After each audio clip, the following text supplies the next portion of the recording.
Hey everyone, it's Melissa with Anita Good Design, and today we're going to take a deeper dive into a collection that we call Botanical Aviary Quilt.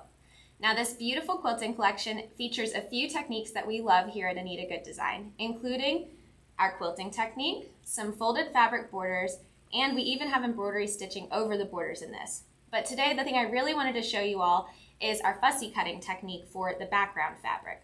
So this beautiful bird collection that we have coming out in the quilt will show the birds featured on these quilt blocks coming over their borders. Now the fussy cutting technique is where we take a special section of the fabric that we chose and use that as part of the block's design. Now in order to fussy cut, you do need a certain type of fabric. What we're looking for is something with a larger print, definitely nothing super ditzy or tiny, because then it loses the effect of the point of fussy cutting. So specifically speaking, fussy cutting, the term, is to be particular or fussy about the section that we're going to choose in the material. Now I gathered the stuff that I'll need to stitch out this block with everyone. We have our base fabric of choice. We did this nice big print that I'll lay out for you and show off. And we also have two different colors for our border fabrics. So I went ahead and pre-cut those items so that we have them ready to go. We have two borders of each color that you saw in the stitch out. And I also have a piece of quilt batting at hand. Now I don't have my cutting mat over here, but I do have my rotary cutter and ruler and all the essentials that you would need. And so to do the fussy cutting, we'll take a look at that. And I'll go ahead and unfold this fabric so you all can see exactly what we're working with. Now the type of fabric or brand is not super particular. You might not be able to find the same fabric that we have featured here, but this one was by Moda, I believe modafabric.com is where we found it, but a beautiful tropical and very vibrant print. Now I went ahead and snuck in the cut that I already took here so you all can see exactly what section we took out of the print, but this would be basically the fussy cut section that we chose. So if I show you my bird overlaid on the fabric, you can see that we wanted to feature in the white space this little guy right here. Now the beautiful part about this collection is that each of the birds are stitched sitting within the block so that there is that negative space within the design, and that allows you to play with your base material. So for the block we're stitching today, I went ahead and pre-cut it.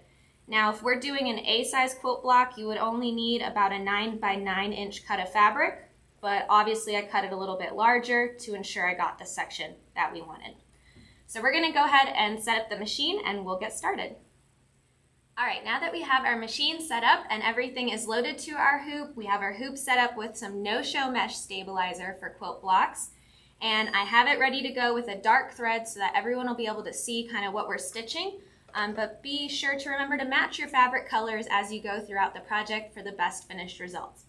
So to start off the design, we are going to stitch the first step, which is what we call our squaring stitch.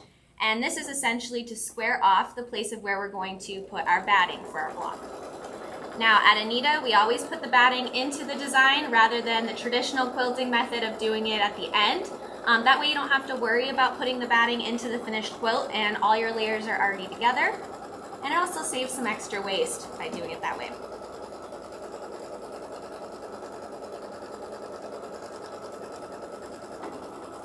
And for those curious, I am stitching the A-size quilt block. So we have our placement stitch stitched out, and I have my batting pre-cut just over 8 inches or so. You can go as high as 9 if you're doing the A-size block. And we're gonna lay it directly in the hoop and make sure we cover the stitches on all sides. From there, I'm gonna go ahead and run the second machine step, which is the tacking stitch for that batting.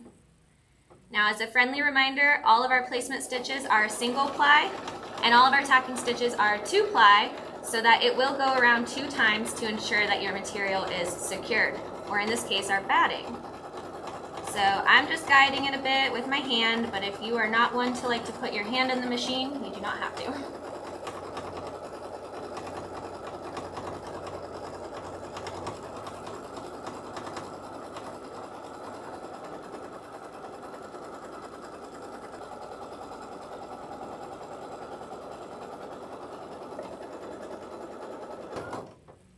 All right, and once our batting has been tacked down, we're going to go ahead and wait for it to cut the thread.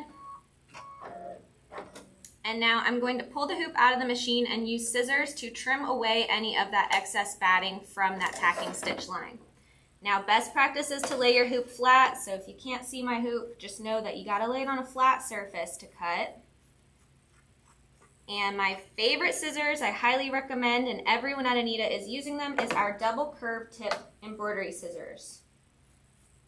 For all appliques and trimming, I find that these give the best cut, and you'll see us use them in pretty much every video.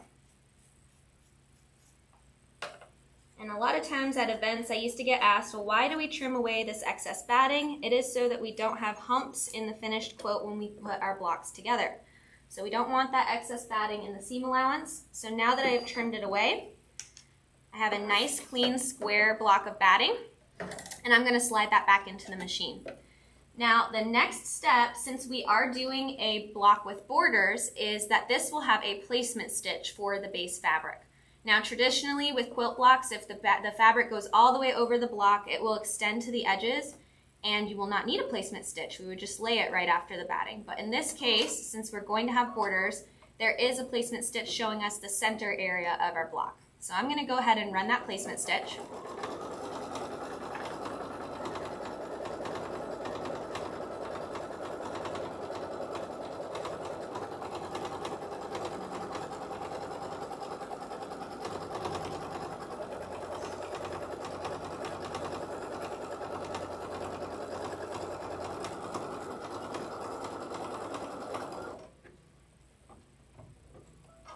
And now we have a placement to kind of square off where we want to put our fussy cut fabric. So if you remember from earlier, we fussy cut a large square of this material, and we wanted to feature that little bird in the corner.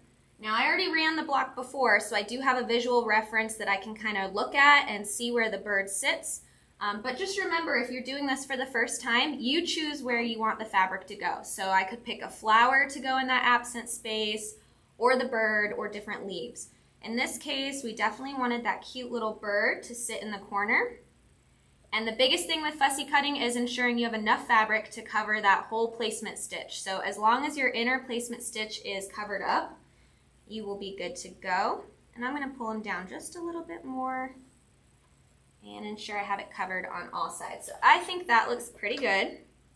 If you're happy with the positioning of everything, you can go ahead and run that tacking stitch.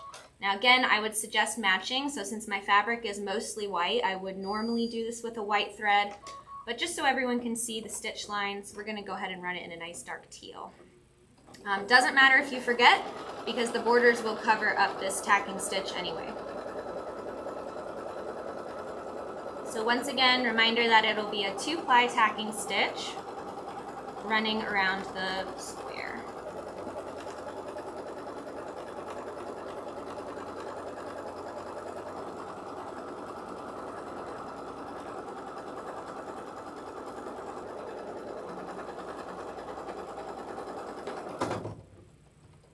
Alright, so our tacking stitches ran. We've secured our fussy cut fabric to the base of our block, which is now the background.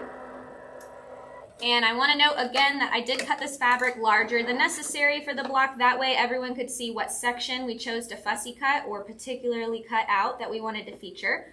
But now that it is tacked down, we can take our curved tip applique or embroidery scissors and trim tight to that tacking stitch line. So we're going to get rid of all the excess fabric that we don't need. And if you're fabric conscious, obviously you can measure and pre-cut and plan before you lay it down so that you're not wasting any.